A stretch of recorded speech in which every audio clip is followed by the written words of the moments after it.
ഇവിടെ നമ്മൾ മനസ്സിലാക്കേണ്ടേ, നിയ്യത്ത് എന്ന് പറഞ്ഞാൽ അതിന് ഭാഷയിൽ അർത്ഥം അൽ ഖസ്ദു, കരുതുക എന്നതാണ്.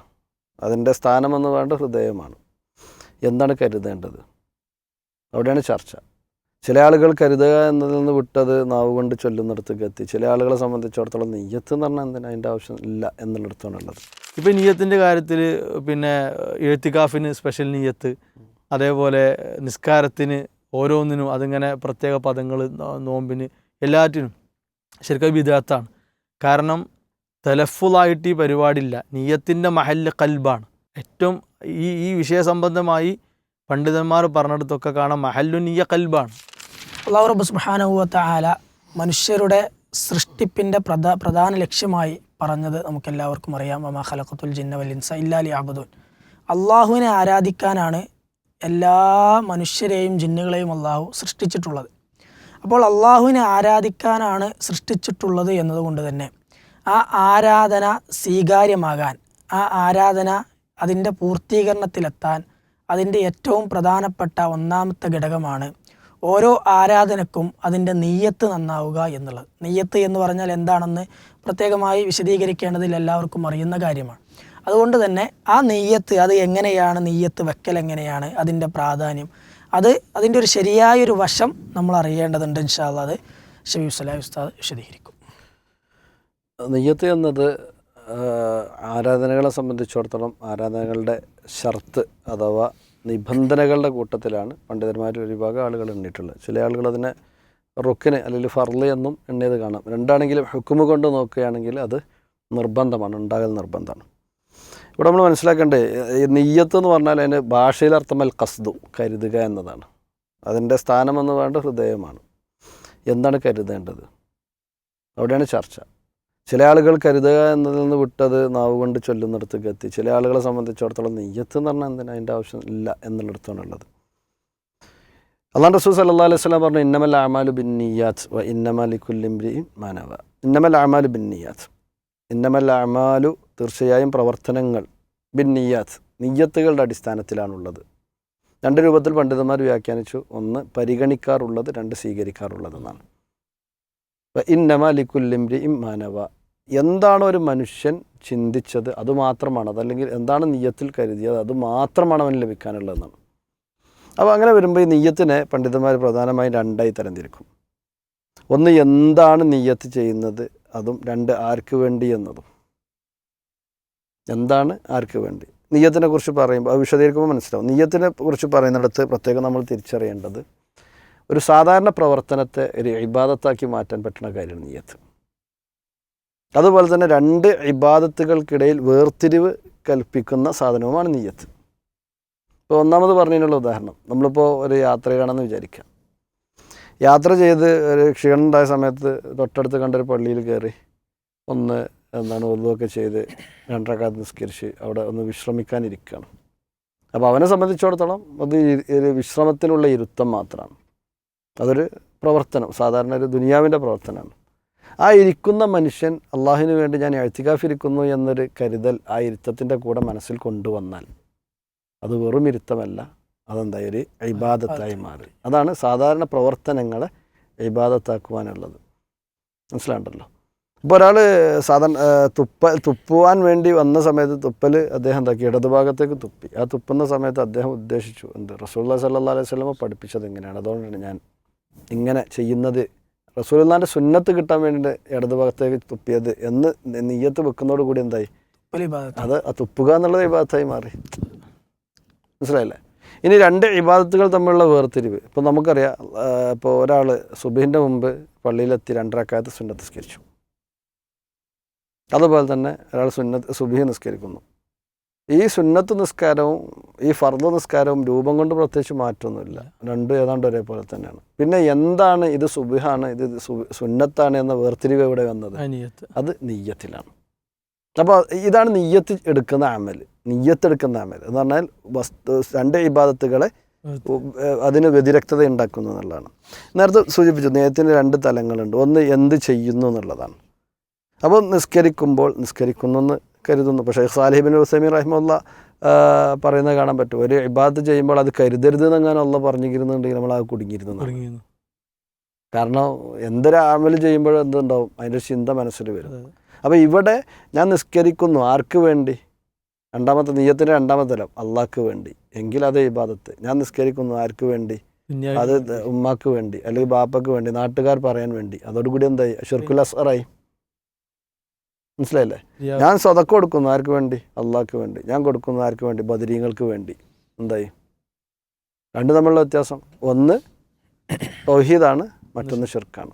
അപ്പോൾ ഈ നിയ്യത്തിൽ വരുന്ന മാറ്റം, അത് ആർക്ക് വേണ്ടി ചെയ്യുന്നു എന്ന മാറ്റത്തിലാണ് പ്രശ്നങ്ങളൊക്കെ ഉടലെടുക്കുന്നത്. അപ്പോൾ അവിടെയാണ് നമ്മളെ സംബന്ധിച്ചിടത്തോളം നമ്മൾ ഇപ്പോൾ വിശ്വാസികൾ എന്നുള്ള നിലയ്ക്ക് ഞാനൊരു പാവപ്പെട്ടയാളെ സഹായിക്കുന്നത് എന്തിനു വേണ്ടിയാണ്? അവിടെയാണ് എൻ്റെ നിയ്യത്ത്, അള്ളാൻ്റെ അടുത്ത് നിനക്ക് കൂലി കിട്ടാൻ വേണ്ടി. അപ്പോൾ അതുകൊണ്ട് തന്നെ അതിലൂടെ എനിക്ക് ഉപകാരം ഉണ്ടായി. ആ സദഖ സ്വീകരിക്കുന്നതിലൂടെ ആരാണോ അതിൻ്റെ ഗുണഭോക്താവ് അയാൾക്ക് ഉപകാരം ഉണ്ടാവും. മറ്റത് നമ്മൾ അങ്ങോട്ട് കൊടുക്കുന്ന വ്യക്തിക്ക് അതുകൊണ്ട് ഗുണമുണ്ടാകുന്നു എന്നതല്ലാതെ വാങ്ങുന്ന ഒരാൾക്കും അതുകൊണ്ട് ഗുണമുണ്ടാവുകയില്ല കൊടുക്കുന്ന വ്യക്തിക്ക് അതുകൊണ്ട് ഗുണം കിട്ടില്ല, വാങ്ങുന്ന ആൾക്ക് എന്തുണ്ടാവും? ഗുണമുണ്ടാകുമെന്നതാണ് ആ വിഷയത്തിൽ മനസ്സിലാക്കേണ്ടത്. അപ്പോൾ അതുകൊണ്ട് തന്നെ നിയ്യത്തിനെ നമ്മൾ എന്താക്കണം? ശരിയാക്കുക എന്ന് പറയുമ്പോൾ അത് ഇഖ്ലാസ്, അള്ളാഹുവിന് മാത്രമുള്ളതാണ് എന്ന രൂപത്തിലേക്ക് നമ്മൾ എന്താക്കണം? ഏതൊരു അമൽ ചെയ്യുമ്പോഴും നമ്മുടെ മനസ്സിനെ കൊണ്ടുവരുന്നതിനെയാണ് ആ നിയ്യത്ത് എന്നതുകൊണ്ട് ഉദ്ദേശിക്കുന്നത്. അതല്ലാതെ നിസ്കരിക്കുന്നതിന് മുമ്പ് ഉസല്ലി ലില്ലാഹി തആല ഉസല്ലി ഫർള സുബ്ഹി റകഅത്തൈനി മുതവജ്ജിഹൻ ഇലൽ ഖിബ്ലത്തി അദാ ലില്ലാഹി തആല മഅൽ ഇമാമി ജമാഅത്തൻ എന്നൊക്കെ പറഞ്ഞു കണ്ടുള്ള ഏർപ്പാടില്ല. അല്ലെങ്കിൽ നവൈതു സൗമോദിൻ അൻ അദാ എന്നൊക്കെ പറഞ്ഞുകൊണ്ട് ഇങ്ങനെ ചൊല്ലി പറഞ്ഞു കൊടുക്കണ നിയ്യത്ത് ഇല്ല. ആളുകൾക്ക് ചിലപ്പോൾ തെറ്റിദ്ധാരണ ഉണ്ടാകാൻ ഒരു സാധ്യത ഉണ്ട്. ഇപ്പോൾ ഹജ്ജിന് പോകുമ്പോൾ ഉംറക്ക് പോകുമ്പോഴൊക്കെ എന്താവും? ലബ്ബൈക്ക് അല്ലാഹുമ്മ ഉംറത്തൻ എന്ന് ഉറക്കനെ പറയണില്ല എന്നാണ്. ലബ്ബൈക്ക് അല്ലാഹുമ്മ ഉംറത്തൻ അല്ലെങ്കിൽ ലബ്ബൈക്ക് അല്ലാഹുമ്മ ഹജ്ജൻ എന്നുള്ള നിയ്യത്തല്ല. ചില ആൾക്കാർ പറഞ്ഞെടുത്ത് വെച്ചതാണ്, നിയ്യത്തല്ല അത്. നമ്മൾ നിസ്കരിക്കാൻ നിൽക്കുമ്പോൾ അള്ളാഹു അക്ബർ എന്ന് പറഞ്ഞ തക്ബീറത്തുൽ ഇഹ്റാം എന്താകുന്നു? ചൊല്ലിക്കൊണ്ട് കൈകൾ കെട്ടുന്നു. അപ്പോൾ ആ അള്ളാഹു അക്ബർ എന്ന് പറഞ്ഞ തക്ബീറത്തുൽ ഇഹ്റാമിൻ്റെ സ്ഥാനത്താണ് എന്തുള്ളത്? ലബ്ബൈക്ക് അല്ലാഹുമ്മ ഉംറത്തൻ അല്ലെങ്കിൽ ലബ്ബൈക്ക് അല്ലാഹുമ്മ ഹജ്ജൻ എന്നൊക്കെയുള്ള വർത്തമാനമുള്ളത്. അത് പ്രഖ്യാപിക്കുന്നതോടുകൂടി എന്തായി കഴിഞ്ഞു? അയാൾ ഹജ്ജിൽ പ്രവേശിച്ചു അല്ലെങ്കിൽ ഉംറയിൽ പ്രവേശിച്ചു കഴിഞ്ഞാൽ അത് ആ ചൊല്ലുന്നത് എന്തല്ല, അതിന് നിയ്യത്ത് എന്ന് പറയുകയില്ല. അപ്പോൾ ഇതാണ് നിയ്യത്തുമായി ബന്ധപ്പെട്ട വിഷയത്തിൽ ഒരു സാധാരണക്കാർക്ക് മനസ്സിലാകുവാനുള്ള രൂപത്തിൽ സൂചിപ്പിക്കാനുള്ള. ബാക്കി ഇൻഷാ അല്ലാഹ് എന്തെങ്കിലും ഉണ്ടെങ്കിൽ മുസ്തറായി സൂചിപ്പിക്കും. ഇതിൽ നിയ്യത്ത് എന്നുള്ളത് ഒരാളുടെ വിശ്വാസവുമായും ആ ഇബാദത്തുമായി അത്ര ഒട്ടിച്ചേർന്ന ഒരു കാര്യമായിരിക്കുകയും വളരെ ലളിതമായിരിക്കുകയും ചെയ്യുമ്പോൾ ആ ഒരു വിഷയത്തിൽ നിയ്യത്ത് തീരെ ശ്രദ്ധിക്കാതെ ഒരു അലംഭാവത്തോടു കൂടി ഇബാദത്തുകൾ എടുക്കുന്ന ആളുകളുണ്ട്. എന്നാൽ അതിൽ ഓവറായി പഠിപ്പിക്കാത്ത രീതികളിൽ നാവ് കൊണ്ട് ഉച്ചരിച്ച് ശബ്ദത്തിൽ പറഞ്ഞതിൽ വസ്വാസായി ഇമാമു തക്ബീർ കെട്ടിയിട്ടും പറഞ്ഞുകൊണ്ടേ ഇരുന്ന് ഫ്ലക്സും ബോർഡൊക്കെ അടിച്ച് ആ രീതിയിൽ നിയ്യത്തിനെ പ്രകടിപ്പിക്കുന്ന ആളുകളുണ്ട്. ഇത് രണ്ടും തമ്മിലുള്ള ഒരു വിശദീകരണം കൂടി. അത് ഒരു ഗൗരവമുള്ള വിഷയം തന്നെയാണ്. ഇപ്പോൾ പിന്നെ നിയ്യത്തിൻ്റെ വിഷയത്തിൽ ഗഫലത്ത് വരിക എന്നുള്ളത് വലിയ പ്രശ്നമാണ്. പിന്നെ സ്വല്ലല്ലാഹു അലൈഹി വസല്ലമ ദുആഇൻ്റെ കാര്യം പറഞ്ഞപ്പോൾ നിങ്ങൾ ഇജാബത്ത് കിട്ടും എന്ന ഉറപ്പിൽ അള്ളാഹിനോട് പ്രാർത്ഥിക്കണം എന്നാണ് പറഞ്ഞത്. മൂഖിനൂന ബിൽ ഇജാബ എന്നാണ് പറഞ്ഞത്. എന്നിട്ട് പറഞ്ഞു വഅലമു അന്നല്ലാഹ ലാ യസ്തജീബു ദുആ, പിന്നെ അള്ളാഹു തആല എന്ത് ചെയ്യൂല? ഉത്തരം കൊടുക്കൂല മിൻ ഖൽബിൻ ഗാഫിലില്ലാഹി എന്നാണ്. അശ്രദ്ധനായി ഇത് വല്ലപ്പോൾ ഉത്തരം കിട്ടുമോ എന്നൊക്കെയുള്ള മനോഭാവത്തോടെ അങ്ങനെ എന്തൊക്കെ ആമീൻ എന്നൊക്കെ പറഞ്ഞ് പ്രാർത്ഥിക്കുന്ന ആൾക്ക് ഉത്തരം കൊടുക്കൂല എന്നാണ്. അപ്പോൾ അത് ശരിക്കും എന്താണ്? വലിയൊരു അശ്രദ്ധയാണ് അവിടെ.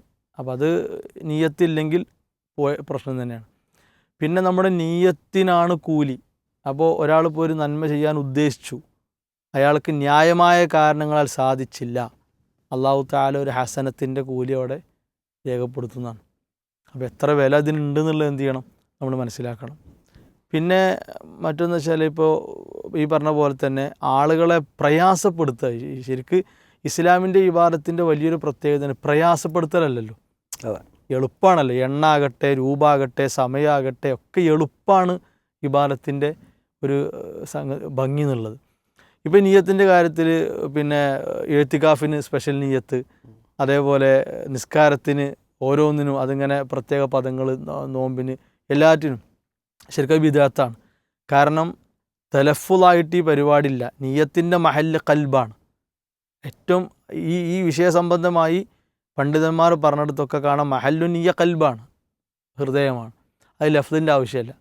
അപ്പോൾ അവിടെ പണ്ഡിതന്മാർ അതിൻ്റെ ഗൗരവം പറഞ്ഞപ്പോൾ അത് ഗൈറു മശ്റൂ ആണ്, ശറഅ അല്ല, അത് ബിദ്അത്തിലാണ് പെടുക. അപ്പോൾ നിസ്കാരത്തിലേക്ക് അല്ലെങ്കിൽ വുളുവിലേക്ക് ഒരാൾ നിൽക്കുന്നത് ബിദഅത്തോടെയാണ്. ബിദഅത്തോടെ ഞാൻ ഇന്ന നിസ്കാരത്തിന് വേണ്ടി വുളു കൊടുക്കുന്നു, അയാൾ അറബി ചൊല്ലി പറയാണ്. എന്തേ വേണ്ടതുള്ളൂ, ഞാൻ ളുഹറിന് വേണ്ടി വുളു കൊടുക്കുന്നു അല്ലെങ്കിൽ ഖുർആൻ ഓതാൻ വേണ്ടി വുളു കൊടുക്കുന്നു എന്നൊരു ആ ഒരു ഉദ്ദേശമാണ് മനസ്സിൽ വേണ്ടത്. അപ്പോൾ ഈ ലഫ്ള് വരുന്നതോട് കൂടി എന്തായി, അവിടെ ഇത് ഷർഅ എന്നുള്ള രീതിയിൽ ആരോ എഴുതി കൊടുത്തത് പഠിച്ച് അയാൾ ചെയ്യലായി. സൊഫിലേക്ക് നിന്ന സൊഫ് ശരിപ്പെടുത്തുന്നുണ്ടോ അല്ലെങ്കിൽ ഇമാം തക്ബീർ കെട്ടി പെട്ടെന്ന് കൂടണോ എന്നൊന്നും അയാൾ ചിന്തിക്കണം. അയാൾ ഈ ലഫ്ളുമ കടന്ന് കളിക്കണം അയാൾ. മനസ്സിലാവുണ്ടോ? അപ്പോൾ നബി സ്വല്ലല്ലാഹു അലൈഹി വസല്ലം മൻ അമില അമലൻ ലൈസ അലൈഹി അംറുനാ ഫഹുവ റദ്ദുൻ. നമ്മുടെ കൽപ്പനയില്ലാത്തൊരു കാര്യം, ഈ കാര്യത്തിൽ ദുന്യാവല്ല ദീനിൻ്റെ കാര്യമാണ്. അപ്പോൾ ദീനിൻ്റെ കാര്യത്തിൽ സ്വലാത്തിലാകട്ടെ, നോമ്പിലാകട്ടെ, ഏത്തിക്കാഫിലാകട്ടെ, വുളുയിലാകട്ടെ, ഏതിലാകട്ടെ ഒരാൾ ചെയ്ത തള്ളിക്കളയണം. മൻ അഹദസ ഫീ അംറിന, അതൊക്കെ പുതിയതായി ഉണ്ടാക്കിയതാണ്. ഇതൊക്കെ ഈ ആളുകളിങ്ങനെ ചാക്കിലിടാൻ വേണ്ടി അങ്ങനെ ഉണ്ടല്ലോ, ഇതൊക്കെ 4 അറബി വാക്ക് കേൾക്കുമ്പോൾ ഇതൊക്കെ ഉള്ളവരാണ്, ഇതൊക്കെ ഉണ്ടെങ്കിൽ തന്നെ നിസ്കാരമാവുള്ളൂ എന്ന് ജനങ്ങളെ വരുത്തി തീർക്കാൻ വേണ്ടി ചെയ്യുന്ന ഇത്തരം പണികളൊന്നും അള്ളാഹു സുബ്ഹാനഹു വ തആല തള്ളപ്പെടും, അത് ഒഴിവാക്കപ്പെടും, പിന്നെ പരിഗണിക്കുന്നില്ല എന്നാണ് ഹദീസുകൾ നമ്മളെ പഠിപ്പിക്കണം. അപ്പോൾ ഇത് ഇനി അതുമല്ല, ഈ ലഫ്ള് പറയാത്തവരൊക്കെ പുത്തൻവാദികളുമാണ്. അതാണ് ഏറ്റവും വലിയ സങ്കടം. സുന്നത്ത് എന്താണോ അത് എടുക്കുന്നവരൊക്കെ പുത്തൻവാദികൾ. സുന്നത്ത് മാറ്റിയിട്ട് ഇത്തരം അന്ധവിശ്വാസങ്ങൾ കൊണ്ടുവരുന്നവരൊക്കെ പിന്നെ അഹ്ലുസുന്നയുടെ ആളുകൾ. അതൊരു പ്രശ്നമാണ്. അതേപോലെ തന്നെ ഇപ്പോൾ നാളിതുവരെയുള്ള അഹ്ലുസുന്ന വൽ ജമാഅയുടെ പണ്ഡിതന്മാരെ നമ്മൾ എടുത്ത് പരിശോധിക്കും. അപ്പോൾ ചില ആളുകൾ സംശയം പറയലുണ്ട്, പിന്നെ ഇമാം ബുഖാരി ആരാ അപ്പം അങ്ങനെ പറയാൻ, അല്ല ഇമാം മുസ്ലിം ആരാ, മൂപ്പർക്ക് തെറ്റ് പറ്റൂലേ, പ്രശ്നക്കാരനല്ലേ. നമ്മളാരും അവർക്ക് തെറ്റ് പറ്റൂല എന്നല്ല, പക്ഷേ അവർ അള്ളാൻ്റെ ദീനിന് വേണ്ടി ചെയ്ത സേവനങ്ങൾക്ക് സ്വീകാര്യത കിട്ടിയ തെളിവാണത്. അവരെ നീയത്തിലെ ആ ഒരു തെളിമയാണ് മനസ്സിലാക്കേണ്ടത്. ഇമാം ബുഖാരി ചെയ്ത പണി റിയാഓ നിഫാഖോ ആണെങ്കിൽ ഇത് ഈ സ്വീകാര്യത കിട്ടൂല, അതിൻ്റെ വഴിക്ക് പോകും, ആളുകൾ തള്ളിക്കളയും.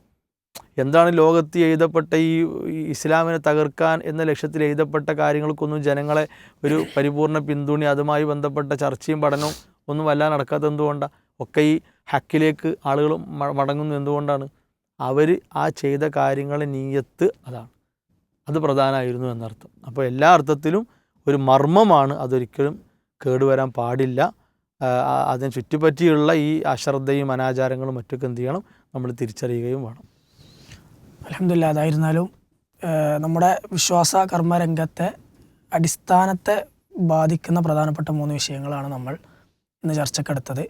കൂടുതൽ പഠിക്കാനും മനസ്സിലാക്കാനും ഇത്തരത്തിലുള്ള ചർച്ചകളും അതുപോലെ തന്നെയുള്ള സംസാരങ്ങളുമെല്ലാം നമുക്ക് ഉപകാരപ്പെടട്ടെ എന്ന് പ്രാർത്ഥിക്കുകയാണ്. കൂടുതൽ പഠിക്കാനും അറിയാനും ശ്രമിക്കുക. അള്ളാഹു തൗഫീഖ് നൽകി അനുഗ്രഹിക്കുമാറാകട്ടെ. വസല്ലല്ലാഹു അലാ നബീന മുഹമ്മദ് വൽഹംദുലില്ലാഹി റബ്ബിൽ ആലമീൻ. അസ്സലാമു അലൈക്കും വറഹ്മത്തുള്ളാഹി വബറകാതുഹു.